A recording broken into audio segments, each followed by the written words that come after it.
Welcome to the Career Intelligence Podcast, your go to resource for navigating the future of work in a world shaped by AI, innovation, and rapidly changing career paths.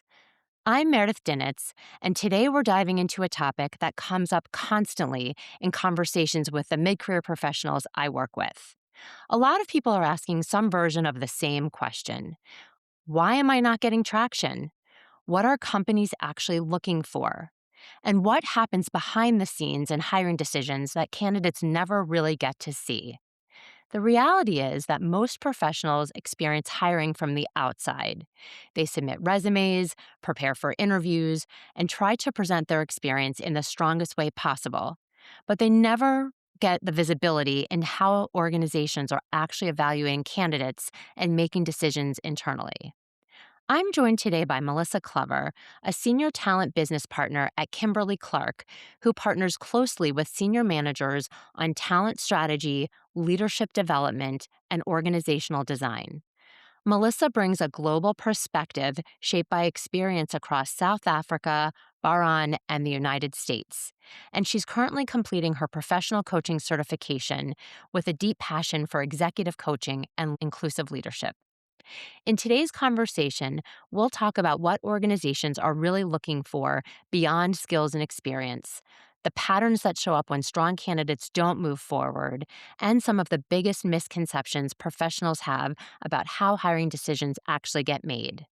By the end of this episode, you'll have a clearer understanding of what organizations are really evaluating and how professionals can better position themselves in the process. Let's dive in.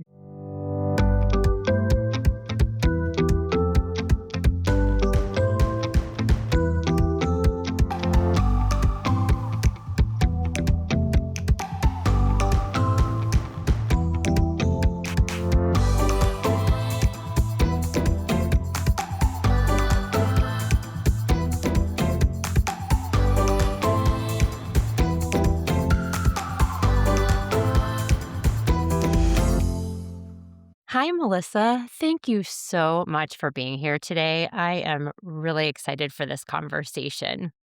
Yeah, it's so good to see you, Meredith. And I'm really excited for this conversation. So appreciate the invitation today.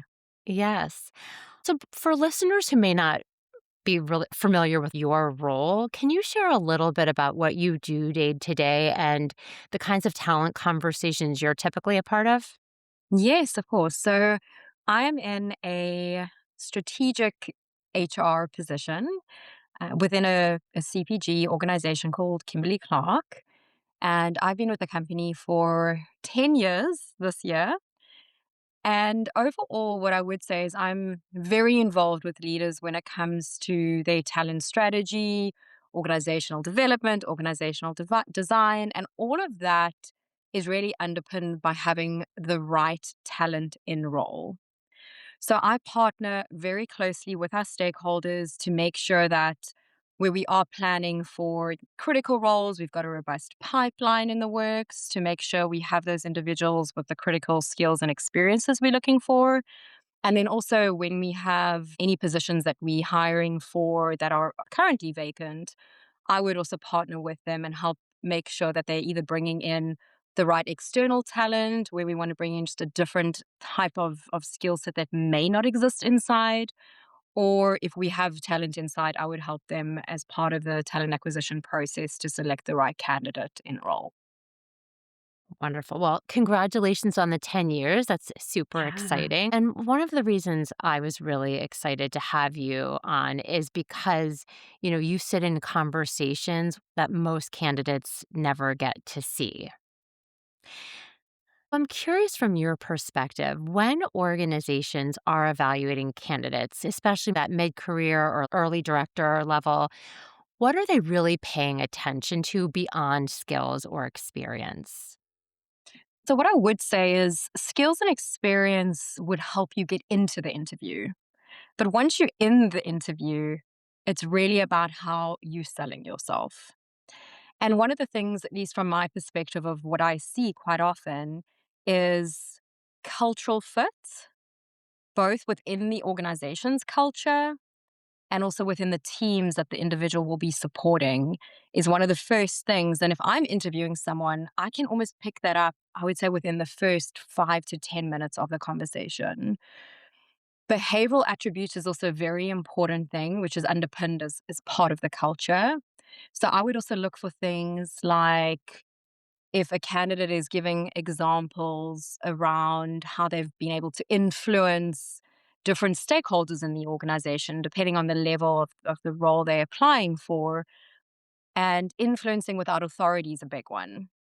So, because I work in an organization that's highly matrixed, a lot of the roles we hire for, you'll either have direct reports or you don't have direct reports, but you've got matrix supporting lines. And the influencing without authority, I would say, is probably one of the biggest skills that I look for, behavioral attributes. And then I also look for examples of curiosity.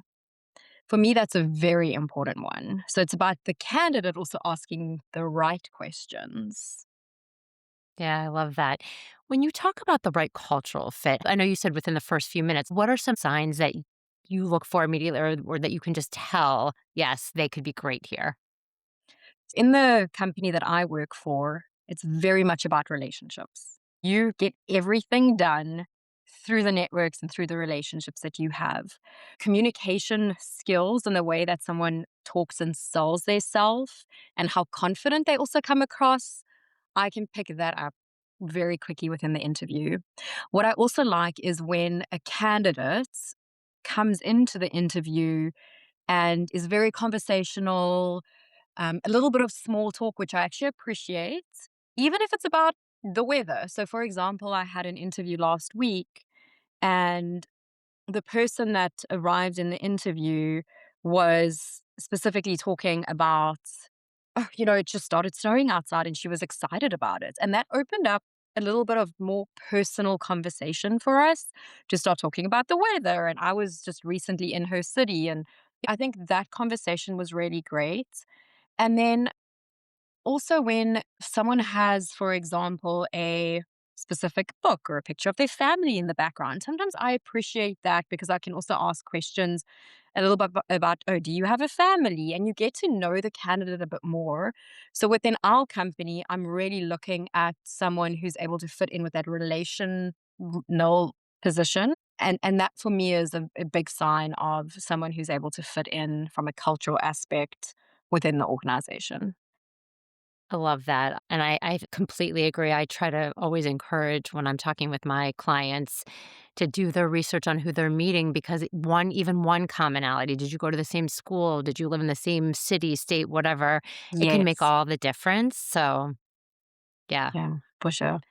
And I also think another really important point you made is that a lot of people might think that their experience should speak for themselves, but it's really taking it a step further to explain it and really connect those dots that makes a huge difference as well.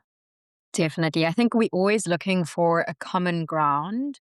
And one of the recommendations I would give to your point is making sure that you really research the company. You go have a look in LinkedIn on who is the person that you're hiring. You reach out to networks of people that have maybe historically worked at the company and find out as much as you can so that when you come into the interview, you already have confidence. Real time example, as we're also hiring for a role recently, was we had just launched this external advert for one of our products. And it was this new, platform that we had launched. And the one candidate brought that up in the interview. And I was very impressed because out of all the candidates that we were interviewing, this candidate was the only one that brought that up. So I could also see they had done their research and they were really excited about this new platform we had launched. And for me, that was a sign of she's serious about this job and she's done her homework. I think that's a really great point. Something I hear a lot from my clients is I know I'm qualified, so why am I not moving forward? From what you've noticed, what patterns tend to show up when strong professionals don't advance in a process? I think it's a lot of it in my experience is going back to the lack of fit within that specific team. What I do is I'll look not only at the organizational fit, like I mentioned, but if I think about the team dynamics And I always think about, if I'm bringing this individual in, are they going to clash with the current team? Are they going to gel? Are they going to work well together? Are they going to be able to partner and collaborate? And I'll be able to really pressure test based on the specific questions that I would ask them to try get a sense of that. And for the most part, you may have a very experienced and skilled individual coming into the interview. And if two of them on paper are, one could even be more qualified than the other on paper. But the one that has better collaboration skills, shows examples of partnership, shows influencing skills, I would recommend that they would proceed in the next round of interviews over the other candidate who lacked that a little bit. And one of the other things where I haven't recommended someone to advance in an interview is if someone comes in with a level of arrogance or ego, and that again goes against the culture of the company. The last thing we want to do is bring in someone who thinks they know everything. They show lack of a growth mindset, and that can also come through very strongly in an interview. I I listen for words like my team have done that. For me, that shows a collaborative style, where if an individual only talks about themselves the whole time and brags about everything in a way that comes across inauthentic. So I'm not saying you can't come into the interview confident and showcasing your values, but there's a way to do that. Those, from my perspective, would be limiters that would stop someone from progressing in the interview process. That is so interesting. Two things I'd love to talk about. The first part when you mentioned that cultural fit, being warm, those soft skills really matter. And it seems like that would just be like a no-brainer, but I think that's such great feedback because people are like, I know I can do this job. I'm perfect on paper, but I'm not there as a fly on the wall, right? Like I don't see how they're actually performing and to show that warmth and to let those soft skills come through. And then to your other point of being collaborative, I know there's that fine line. And even when I'm doing interview preps, I do try to encourage my clients to say I a little more than we.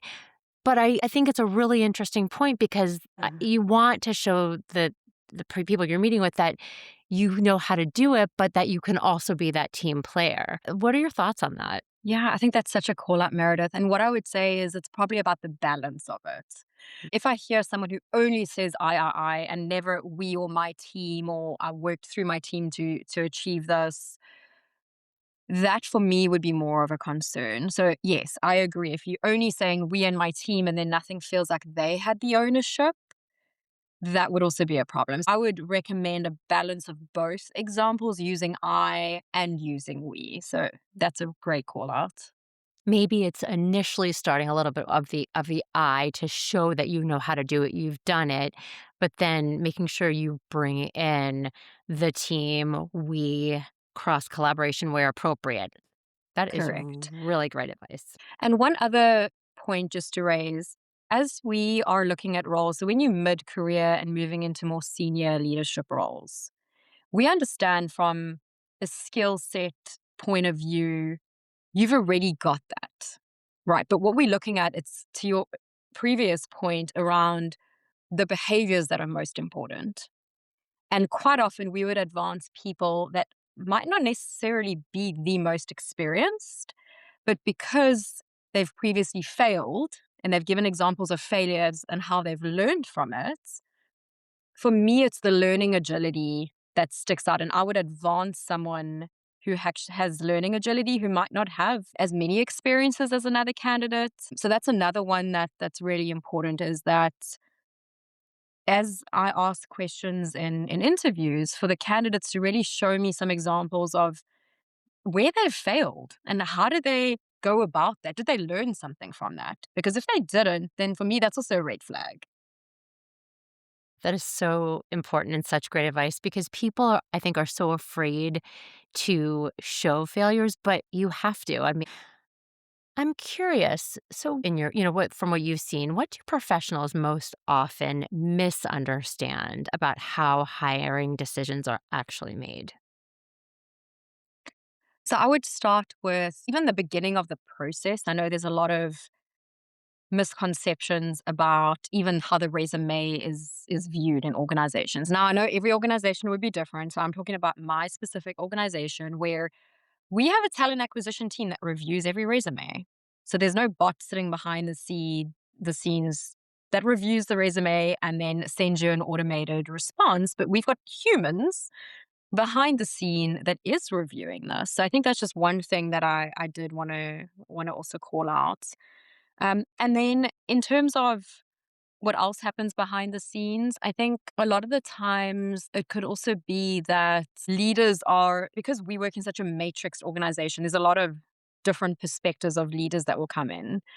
And quite often, what I've seen in the back end is we build up a really robust pipeline. So we do have a lot of good candidates that have come in. And when we go into the final levels, I've often seen that the candidate that's most often selected is the candidate that isn't the most skilled or experienced. It really is the one that has the best growth mindset and has the biggest cultural fit for that team. So I would say that's for the most part the candidate that proceeds to the next level. And I don't know if that's something that is a lot of people going through this process might not understand that. They might think that just because I'm skilled, I've got the experience, I have the skills, that warrants that they will go through. But it really doesn't. It's so much more from a behavioral lens, especially at this level. To that point, the team that's looking at all the resumes, what catches their eye initially to allow them to get to that first conversation to then determine the culture and the behavioral fit? Are there certain things? Because I know the keywords, and I know that's not maybe your lane completely, but if you have any thoughts on that? Yeah, so to your point, I don't review all these resumes. The team that does, I know what the hiring manager would recommend is specific organizations that they would like the candidates to have some experience in. And because we're a CPG company, we would like to see that they've at least worked in CPG, so consumer product Mhm. goods company, because it's a very fast, high performing environment. We want to make sure that they have some experience in that, preferably. And then we would also look at specific, if we're hiring, for example, I support a global organization. So having global experience will help the candidate. Not saying that that's a no go if you've never worked outside of North America, but it would benefit the candidate to have a global experience. That would be another thing that the talent acquisition team would look for. And then, of course, specific skills needed for that role. So that would need to be specifically on the resume. And then also diversity of different companies. I would also say gaps in employment. I think that could also be a red flag if there's a lot of gaps in employment or if the tenure at organizations is very short and a lot of different experiences. I would encourage that person to actually work with a career coach to help them with their resume and just see how to best plot that out. But yes, I would say definitely the type of companies that the individuals worked with. And in our organization, if you have been put through as a referral by someone, talent acquisition will always look at those resumes first. So, like I said, they look at everyone's resumes, but they'll really prioritize, of course, internal candidates and then any referrals. If you're interested in a specific company and you know someone that works in that company, even if you don't know them very well, Mm. I would highly encourage the person to reach out to that individual and just get some recommendation if they're able to help get them a referral into the company because there's a much better chance of getting an interview through a referral. Excellent advice. I echo that completely. And I do think it's reassuring to hear, to your first point, that it isn't the most skilled necessarily. It's a lot of pieces that go in to the decision factor to decide if you're going to move them forward. So I think that is really helpful Yes. advice. For someone who might be feeling stuck right now or not getting traction, where would you encourage them to focus first? What I would recommend is to stop and just take a step back and have a look at where in the process are you getting stuck? Is it that you're struggling to get into the interview?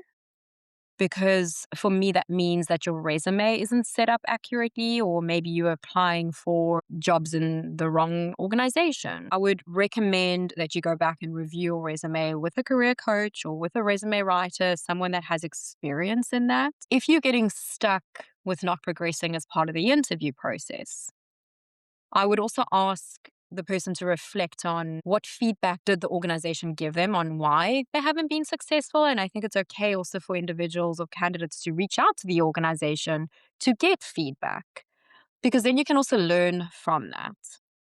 So I think it's also about approaching it with curiosity and really trying to understand the why behind why you're not progressing so that you can learn from it. And what I would also say is, as brutal as the interview process is, think about what you're learning through every experience that you're going through. And I often like to say sometimes the delay in finding that right job is really developing you and preparing you for the role that you will eventually get. It's not about losing hope in the process. And especially if you don't have a current role and you're desperate to find a job, I would also say don't let a job define who you are and your self-worth, but it's so much more than that. That's probably what I would do, but for sure reaching out to a career coach, someone who's experienced, and who understands what you're going through. I would definitely recommend that too. It's hard sometimes for people to like shift that mindset and not go to the doom and gloom. If you have any thoughts on one method or way to shift that mindset, to help how they show up. But I know it's not always the easiest of times for sure.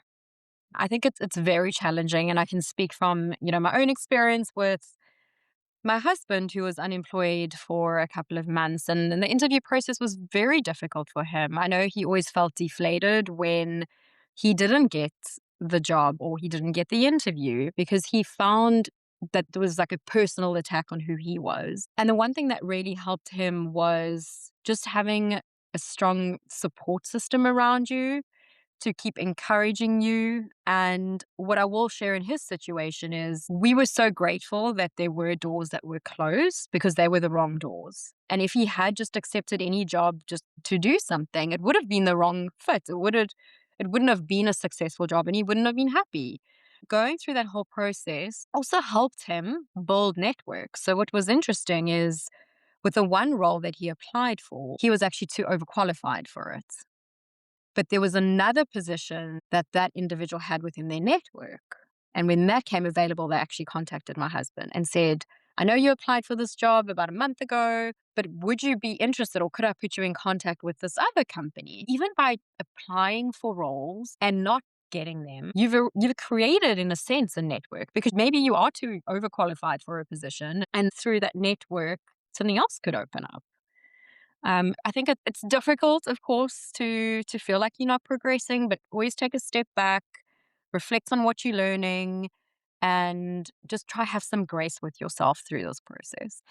One thing you mentioned before, and I know every company is different. Some clients will come to me and say, I did try to ask for feedback and there was like a silence from HR. They won't tell me anything. And I know there are certain rules or laws. I don't know if you have any thoughts on that, because I know people are like, I wish they would just tell me something. They won't tell me anything. What I would say is, if you're confident enough, and this actually happened last week when I was in an interview, you can ask for feedback even in the interview. So that was a new one Hmm. for me. I think you have to read the room too and see if you feel like it's the right time, especially if you know if the interview went really well. And I would turn it around in a, what feedback do you have based on the experiences I'm bringing in, and based on the experience and the skills you're looking at in the role, just to get an initial reaction. And I think there in itself, you could get feedback. I was very transparent in an interview that I had, and I gave some direct feedback to the candidate saying, I don't think this is the right role for you. And these are the reasons why. And I wasn't saying he wasn't going to progress to the next round or not, but it was just live feedback based on what I was seeing and based on what I knew about the position. And it was nothing to knock on his experiences, but it was everything that he shared. I felt like he should be applying for bigger, more exciting roles. I think it's about reading the room and deciding. And if you're not able to ask for feedback directly in the interview, I would say most hiring managers would provide feedback over email. I wouldn't send them 100 emails to get feedback, but most leaders, I do think, would provide feedback if you reached out to them afterwards to find out more from a learning curiosity, growth, having that growth mindset so that you can, do something different in the future. So, if I'm hearing you correctly, don't necessarily go to the recruiter, but if you have been able to get the hiring manager's email to send the direct thank you and you've known that you're not moving forward, then maybe send a polite, from a learning perspective email. I really appreciate your time. Great to meet you. Would you be willing to share a little bit of feedback in the spirit of me growing for future? Is that correct? Correct. And if they don't respond, yes, you can also use talent acquisition. They know everything about everything. They always get the feedback directly from the hiring manager. So they would also be able to provide it. But I always like to think of it as people that are not always successful in interviews, the hiring manager, and in a lot of cases more recently, will end up becoming somewhat of a mentor or a coach to that individual, especially if they're not ready. And it helps also then expand your network. So look at it from that lens, that it's not always the no is no today, but maybe mm, it's not no for the future. There might just be other areas where you're still building the character needed for that role. And part of that is asking for feedback. When you think about everything we've talked about today, what's one thing you wish more professionals understood about how organizations really evaluate candidates? I would probably say, specifically in the interview, because then you're seeing the whole candidate, I would say it's how they represent themselves. Because if you come into an interview with a lack of confidence, and I understand that the process can degrade your confidence, especially if you've been for multiple interviews. But I've interviewed people where I can see they have broken confidence. And then for me, I'm not very confident of them being able to do the role because of that. So I would say when you arrive in an interview, make sure you've got good posture. Make sure you've got good internet because the last thing you want to is to have internet that's comes and goes. It creates just another area of uncertainty. So it's about showing up, being confident, being prepared, and especially at the end of the interview, asking questions. Come with I love to hear. Tell me about the culture of the organization if it's an external candidate. Tell me about the team dynamics. Tell me about the growth opportunities within the organization. So I'd say the all encompassing aspects of arriving confident, I would say, is probably the number one. But remember, confident with a balance of not being too egotistic and really just selling yourself and having good communication. I know Great. that was more than one. No, but that was perfect. So helpful. And I'm sure our listeners are really appreciative of all of that. Melissa, I can't thank you enough for sharing your perspective today. I think this conversation is really going to help so many people and take the mystery out of a process that can feel very confusing from the outside. You shared some really excellent tips. If anyone has any specific questions about your company, is it okay if we share your LinkedIn in the notes for people to reach out? Yes, of course. More than happy for people to reach out. Well, thank you so much again. It was so great to talk with you, and I really appreciate your time today. Yeah, thank you for having me on the show today, Meredith. Have a great day. You too. Wow, this was such a helpful conversation.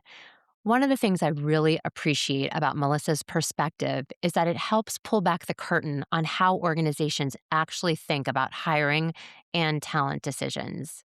And for everyone listening, if today's conversation resonated with you, the biggest takeaway is this. Sometimes when we're not getting traction in our careers or in a job search, it's not about working harder or adding more credentials. Often, it's about understanding how organizations are evaluating candidates and learning how to position your experience more clearly and strategically. This is exactly the kind of work I focus on with clients. I work primarily with mid career professionals who feel successful on paper but are starting to question what's next. whether that's navigating a job search, preparing for leadership opportunities, or simply trying to better understand how their experience is being evaluated in the market. If you'd like support with that, you can learn more about working with me at yourcareerhappinesspc.com or connect with me directly on LinkedIn. All of those links, along with Melissa's information, will be included in the show notes. And if you found this conversation valuable, we'd love for you to follow the Career Intelligence Podcast and leave us a review. Thanks so much for listening today, and we'll see you next time on the Career Intelligence Podcast.